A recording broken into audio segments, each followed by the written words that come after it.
అట్లాగే 15th మే కల్లా 25.35 లక్షల మెట్రిక్ టన్నులు మీరు కొంటే మేము 32.93 లక్షల మెట్రిక్ టన్నులు ఇప్పటికే కొన్నాం. 20వ తారీఖు కల్లా మీరు 33.97 లక్షల మెట్రిక్ టన్నులు కొంటే మేము 37.59 లక్షలు అంటే దాదాపు 38 లక్షల మెట్రిక్ టన్నులు కొన్నాం. అంటే మీరు బాగా చేసినట్ట, మేము బాగా చేసినట్ట? గాలి మాటలు మాట్లాడటం కాదు, వాస్తవాలు లెక్కలు ఇవన్నీ ఆన్ రికార్డు ఉండేటువంటి. అంతేకాదు మీరు గతంలో రోజులు తరబడి నేను ఇదే సమయంలో గత సంవత్సరం పాదయాత్రలో ఉన్నాను. ఆదిలాబాద్ నుంచి ఖమ్మం వారికి పాదయాత్ర చేస్తున్న సందర్భంలో ఈ రూట్ మొత్తం రోడ్ల మీద ధాన్యాలు పోసి అలా కుప్పలు పోసి రోజులు తరబడి ఉండే, ప్రతిరోజు ఏదో ఒక సెంటర్లో రైతు నాతో మాట్లాడుతూనే ఉండేవాడు. ఆనాటి పరిస్థితి అదైతే ఈరోజు మేము చాలా స్పష్టంగా చెప్తున్నాం. మీరు గతంలో తడిసిన ఓట్లు కొనలే, మొక్కెత్తిన ఓట్లు కొనలే. అటువంటి పరిస్థితి ఇప్పుడు లేకుండా మేము బై ఛాన్స్ ఇన్ని చర్యలు తీసుకున్నప్పుడు కూడా అకాల వర్షం సడన్గా ఏదైనా వచ్చి అక్కడ ఉన్న రైతులు అప్పటికప్పుడే లేకపోతే తడిస్తే కూడా తడిసిన ధాన్యాన్ని కూడా ఎంఎస్పీతో కొంటామని చెప్పాం. ఎక్కడా ఒక్క గింజ కూడా వదిలిపెట్టామని చెప్పాం.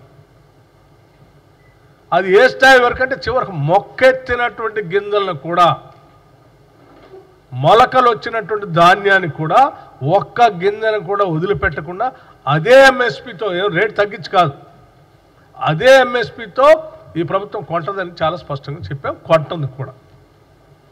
ఏ రైతు ఆందోళన చెందొద్దని మేము చాలా స్పష్టంగా రైతులకు చెప్తా ఉంటే మీరు ఆ పక్కన తడుస్తూ ఉన్నాయి, రైతులు అన్యాయం అయిపోతూ ఉన్నారు అని వాళ్ళని భయపెట్టి భయభ్రాంతులు గురి చేసి ఒక రకమైనటువంటి ఒక ఉద్రిక్త వాతావరణం, రైతుల మనస్సుల్ని ఆందోళన చెందేటట్టుగా చేసే పరిస్థితి మంచిది కాదు. దయచేసి మీరు మీ ఆనందం కోసం రైతులను ఇబ్బంది పెట్టి పట్టుకండి. మేము చాలా స్పష్టంగా ఉన్నాం. ఎన్ని లక్షల మెట్రిక్ టన్నులు పండినా చివరి గింజ వరకు ఈ రాష్ట్ర ప్రభుత్వం కొంటది, తడిసినా కొంటది, మొలకలెత్తినా కూడా అదే ఎంఎస్పీ రేట్తో కొంటది. మీరు నెలల తరబడి కొన్నటువంటి ధాన్యానికి డబ్బులు ఇచ్చేవాళ్ళు కాదు. మేము కేవలం 3 రోజుల్లో రైతు అకౌంట్లోకి డబ్బులు వేస్తాం.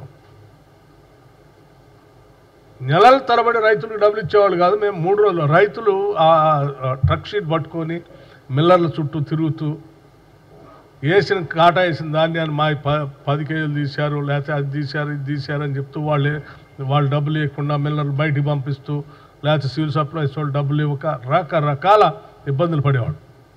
ఇవాళ ఏ ఇబ్బంది లేదు. 3 రోజుల్లో 3 డేస్లో డబ్బులు ఇస్తాం. ఇది ఈ ప్రభుత్వం యొక్క చిత్తశుద్ధి, రైతాంగ సోదరుల కోసం, పంట పండించేటువంటి కుటుంబాలు ఆదుకోవటం కోసం చేసేటువంటి కార్యక్రమం ఇది. దయచేసి తప్పుడు సమాచారం ప్రజల్లో చొప్పించి, మీకేదో ప్రసార మాధ్యమాలు మీ సొంతవి ఉన్నాయి కాబట్టి మీ ఇష్టం వచ్చినట్టు రాసుకొని, మీ ఇష్టం వచ్చినట్టు చూపించుకొని ప్రజలను తప్పుదోవ పట్టించి ఇబ్బంది పెట్టే కార్యక్రమం చేయబాకండి అని చెప్పడం కోసమే నేను ఈరోజు మీ ద్వారా వారికి విజ్ఞప్తి చేస్తూ ఉన్నాను. రైతాంగ సోదరులందరూ కూడా నేను విజ్ఞప్తి చేస్తున్నాను, ఎవ్వరు ఆందోళన చెందాల్సిన అవసరం లేదు. ఇది మన ప్రభుత్వం, ప్రజల ప్రభుత్వం. It's a people's government. ఇది మన ప్రభుత్వం, ప్రజల ప్రభుత్వం, పీపుల్స్ గవర్నమెంట్. ఈ ప్రభుత్వం మన కోసం, ప్రజల కోసమే. ఎవరికి ఏ ఇబ్బంది రాకుండా చూసుకునే కార్యక్రమం చేస్తుందని మీ అందరికీ నేను సవినయంగా విజ్ఞప్తి చేస్తూ ధైర్యంగా నిశ్చింతగా ఉండవలసిందిగా కూడా రైతులకి